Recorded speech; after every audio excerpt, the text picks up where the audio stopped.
Could you provide a little clarification on like what the UPC General Council retreat and the UPC Executive Board retreat is? You know, it's like that whole item is like $1,607. I just wonder if you could provide some insight into what that goes to. Travel training? Yeah, the travel and training accounts. It's really hard to hear you over here. This room is horribly acoustically. Can you repeat it one more time? Sorry. In item C, the travel and training account. Right. So that's $1,607. Could you provide clarification on what the UPC General Council retreat, the UPC Executive Board retreat do, and like what the cost associated with that is? With those two retreats. It's on the back page, the very It's on the Yeah, no, I very know, back but page. where are you getting the number, the amount? I'm referencing the number from page,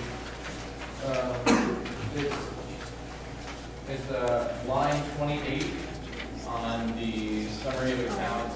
It's the first page of summary accounts. It says travel training is $78.5. Okay, I'm with you. We have to pay dues to National Association for Campus Activities, and that puts us up with all the other institutions on so that we can get information from agents and they can contact us about shows and whatnot. That's about $1,000. Okay. And then the other remaining amounts go towards UPC, just training when we have our retreats. And then for materials that we need for that, we've gone to the ropes course so that we can have a little bit more leadership bonding types of things like that. We also do training for new members on event selection at our retreat. Can I answer your question? We'll move to speaker 2 minutes. Couple of questions, I guess. First, Carson, those numbers that you're talking about, is that the that would be for the 100,000 that we paid? We get like MGMT, or would we get that for like 40,000? It would be the 40 to 50. So theoretically, look at maybe like 2 signature events with an entertainment budget. Right. Okay. Then I have another question. Perhaps UPC can answer. Perhaps Trevor can answer it. With the facilities that we have in the city of Lincoln, are those sufficient to get a group like MGMT or any of those groups in that area? Would they be willing to come to the Pershing Auditorium, which seats only 7,000 people? It's sufficient. Bands don't. A band like MGMT, if they knew the reality of what Pershing sounded like, they would probably say no. But then again, they don't know that, and they're getting paid what they get paid anywhere else. So they're sort of stuck with what they have to work with. So that wouldn't be an inhibiting factor then? No. Would the attendance itself then be an inhibiting factor for students? Because obviously, that size of facility with limited number of students are not going to attend. I'm sure you're hoping that we can get at least 7,000 students that would be interested. Would that affect the amount of money we can make back from the event, or would we just plan on charging students very little and they can just take up whatever else is left over? What are you concerned about inhibiting the students? Well, if you bring up a huge event, obviously like this, typically in the past, UPC has charged students to try to make back some of those costs. Right. With the small facility and the increased cost, is that going to be a problem, or are students going to get charged more or the same amount, and you just eat those costs? Well, I mean, Pershing, large enough, we don't have to charge huge amounts for a show like MGMT. It would still be, decent. Well, also, one thing about our entertainment budget is if we do charge a small amount on tickets, we try to keep it really minimal because our goal isn't to make back our entertainment budget money. Our contingency is different because that isn't coming from student fees. So if we did get an increase and we were going to bring MGMT or something like that with that increase, our goal would not be to make back all of that money. So we wouldn't have to make ticket prices really high. Right, and I don't assume that. You don't perceive a significant increase in ticket prices for students? No, we'd actually put it onto the public ticket. Okay. Yeah, to cover those costs. Okay. Because especially if we put it in a venue like that, we're going to need to rely on some public tickets, but we really want to make sure that it's mostly geared towards students. If we sell it all out with students, we're hoping that we'll break even. Yeah. And then I have a completely unrelated question to that. And either, again, one of you can answer this. It's about the Ross. I'm looking at the Ross numbers, and I noticed there's looks like a projected, through what we're going, we're on pace to be way behind student nights attendance for the year. Like if we say half and half, would be at like 880, maybe 900. Do you know why we're having why less students are attending student night, and why that percentage of people that are attending of students attending is less? I see that total is going up, but students, it seems like we're going down.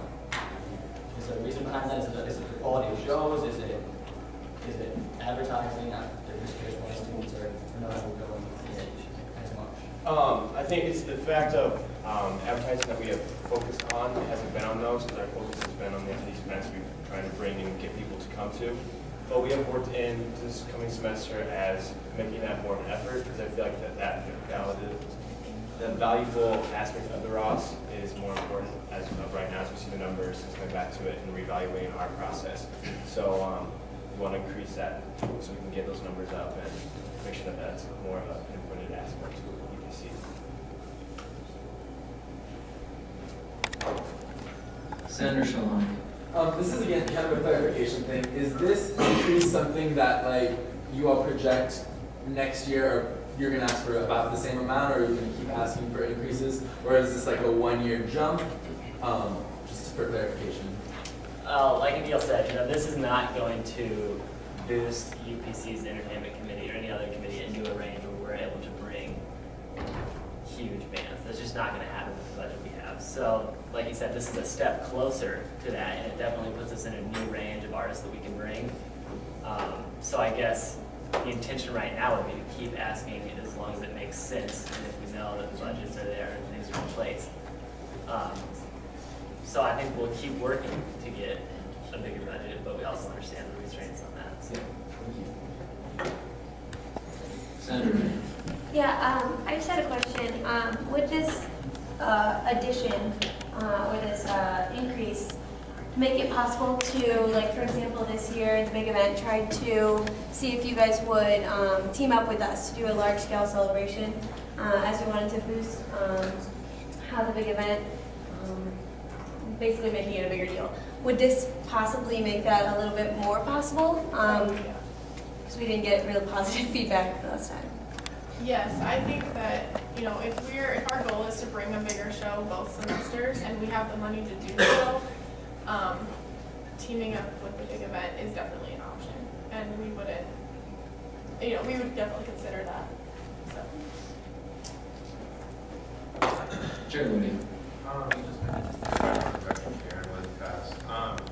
We brought up the point about the contingency. I know it wasn't spent this year, but it has been spent in the past years, hasn't it? It has been spent since 1995. It hasn't been spent since I've been on the advisory. The CD matured in this upcoming year. Right. So we have access to that. It's been locked away, and we finally opened it up last year, 2 years ago? Yeah, 2 years ago. Because we figured we were going to try, but I think, was it 2 years ago or last year, we put in 5 offers to 5 different bands, and they just all rejected because we just didn't have the money.